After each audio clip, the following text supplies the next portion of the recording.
Hello. I realized there were a lot of questions about the Toktok gel in the Waterglass video, and I also should have explained better maybe what a poke gel was.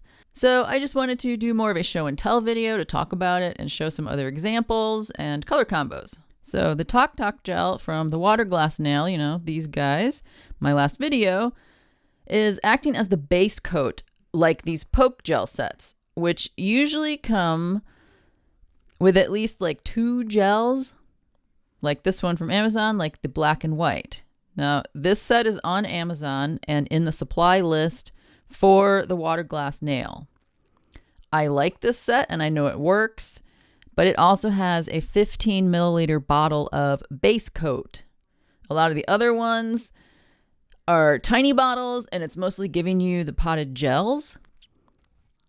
Now, maybe for some looks, the thicker gels that come with the sets are great, like for the more graphic cartoon look. But all I'm saying is for this kind of thing, you can use this, or any, I'm almost 100% sure, any poke-based gel, and you can do what I did in the last tutorial.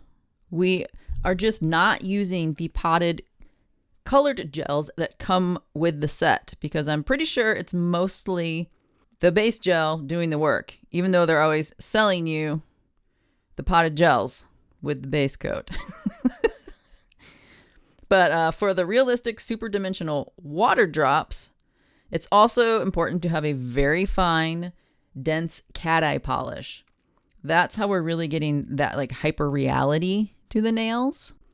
So I'm just going to show you some random examples, and also along the way, I randomly found some interesting color combos that in the end didn't really need the water drop effect on them, but I'll show them anyway because they're nice color combos. So people had all kinds of great suggestions of things to try. This is a silver chrome, but what I did also was I put a silver cat eye on top of that chrome to make sure that we got that dimensional pop from the water drops from the thin top coat we put on. So there's one example, and this is just on a black based nail, and I like the way this turned out. And this is just one coat of this Ageha mag gel. It's a 714, and it's just kind of a green and silver, a steely green, I guess, but again, a fine particled cat eye. It's a tiny bit sparkly, but it's a pretty dense cat eye, so it works really well. And those raindrops just, really stand out on that one. And here I have some random quick experiments just to see what it would do. I was like, let's do a window pane thing. These are pretty clunky, but just to give you an idea, the one on the right has no cat eye. So we're getting the water drop effect, but it's not, like necessarily giving us all of that pop, which you don't have to have, but they don't read as well. And then I tried doing one with some sculpted window panes, which ended up way too chunky. And then I was like, what if I did individual sections of the cat eye and then magnetize them, how like the reflections happen on individual panes of glass on a window. I wasn't looking at any examples, so I wasn't really paying attention to the angles it should be at, like to try to make it look realistic. But just so you can see, that's with the cat eye gel as its base to show off those raindrops and no cat eye base underneath. And that's kind of why the yogurt bubble mag set works really well for this, because they have a more dense, very, very like fine cat eye. So you get that glassy flash. Another set that would work really well for this are the Kokoist Terra mags, because they are also super dense. I mean, look at that. I love that. They're just gorgeous. Okay, this next nail is one of the Terra mags. This is the Foggy Turquoise color.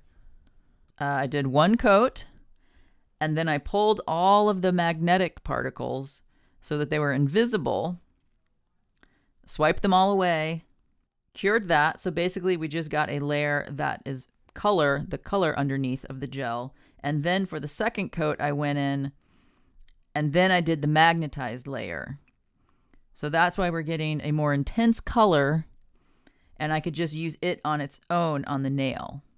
And that just, it's just gorgeous. I love it.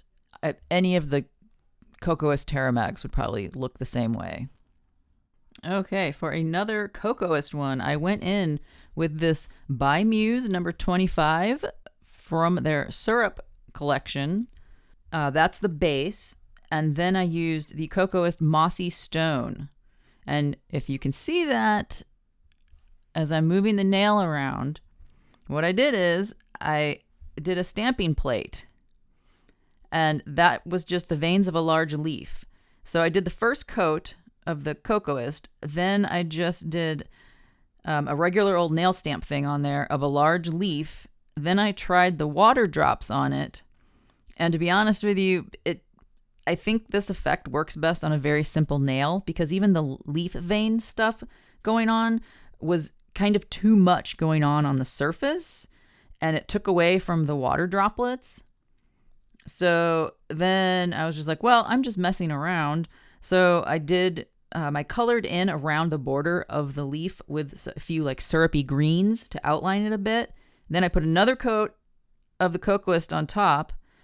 And so now you just get this at certain angles, this cool little like peekaboo effect of the leaf that's still there, but the focus is still on the teeny tiny water droplets. So I think that's kind of a cool little peekaboo nail effect. Okay, now this one's just kind of fun. I wanted to see if the glitter would make it too busy. So because, like I said, when the design gets too busy, it just starts failing as a look. It just doesn't look as nice, but I figured, let's try this. So this is Yogurt Nail number 3 from the In the Mood for Love first glitter collection. And then over the top of that, I did the My Gothic from the Silky Dew collection. It's number 16. So the paler, icier pink. And it's just one coat of each, but it has a really nice sparkle to it. And I think that it still works pretty well. It's on the verge of too busy, but the bubbles are still really nicely defined. And I did this so it looked more like bubbles on this one. I wanted them more round. I just felt like this was a bubbly nail because of the cat eye. It's also sort of a more sparkly one. So it kind of had that effervescent carbonated feeling, like a little soda or something. And someone had also suggested like a Coca-Cola kind of thing. So that could be a cute little thing, like a kind of little set of soda nails. Oh, and this one is interesting. If you do a cat eye that is more of a multicolored cat eye, this kind of looks like a frog skin or something to me. It's a cool effect. I really like that one. There's a lot more to explore in that too.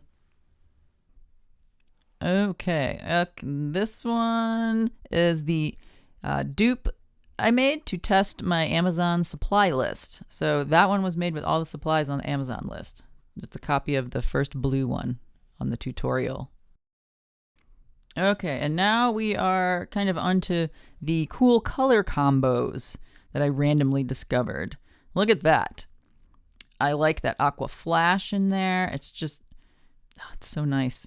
That is literally just by Muse, number 28, that kind of mossy green from their syrup gel. And then Rozyhip's The Quartz Collection, number 14, over the top of it. And it just did this nice glowy, icy blue effect. Okay, look at this combo.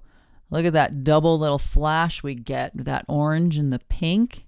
So this is just Kokoist Squid Ink, one layer of that. And then I did this Divock, the DM18, the Boracay. I'm not sure how you say it, but that's the name of it. This is a combo glitter mag gel, but when it's over that Squid Ink, it was just so cool looking. It was just such a nice combo. Again, this is the same kind of thing. I did the water drops over it, but it just didn't need it. it was just kind of too much, or it just didn't really need anything added to it. So I just wiped it off, but it's just such a cool color combo. Okay, and this one is sort of more like what poke gel designs look like, even though this is still on the very fine end of the looks they do. This pattern I used the white from the Amazon poke gel kit and just sat and just kept making little ticks in it. Because the thing is, the thick gels, they hardly move on their own, which is why you can write words in it, and it looks like it was written in snow or in the concrete kind of thing. So that's the difference. The thick gels that come with the sets, you're going to do looks that are like that. If you use like a thin top coat or regular gels, they will move quickly and on their own to do more wild, splatty sort of raindrop or sort of futuristic abstract designs. So I'm not saying the gels that come in the kit are like useless. I'm just saying you can use a lot more gels than what come in the kit, if that makes sense. And also on this nail, now the key was I wiped it down with rubbing alcohol after I did everything. And I think I then applied chrome, and the chrome didn't stick to the white, but it did stick to everything underneath. I can't guarantee that's going to happen every time. It may have been a fluke, but it was pretty cool that it worked. But I have not tried it again. So, experiment at will, but I can't guarantee it'll work for each kind of chrome the way this did. But it had a very cool effect, and that made the pink in that nail really glow because of the chrome. I used my favorite Aurora Beam chrome. So, yeah, there's that one. I think that is the last one of our little show and tell. So hopefully that answers some questions, or at least helps to see some other options with these gels. So it's the poke gel sets that come with these potted gels. It's just that we're only using the base coat. And that is also exactly what the Toktok gel is. So I think any of them should work for this kind of thing, using a thin top coat to get the raindrops. But also key to getting that super dimensional look to the raindrop is using a fine cat eye. You can start to get into a sparkly one, but really the nail should be simple so it's more successful. So I think the key is a simple nail design, using very fine cat eyes that have really good flash to them, and using a thin top coat to get your raindrops on the top. But yeah, that's it. I just wanted to show the other options for this and to clarify what to look for in the poke gel sets and what the Toktok gel is.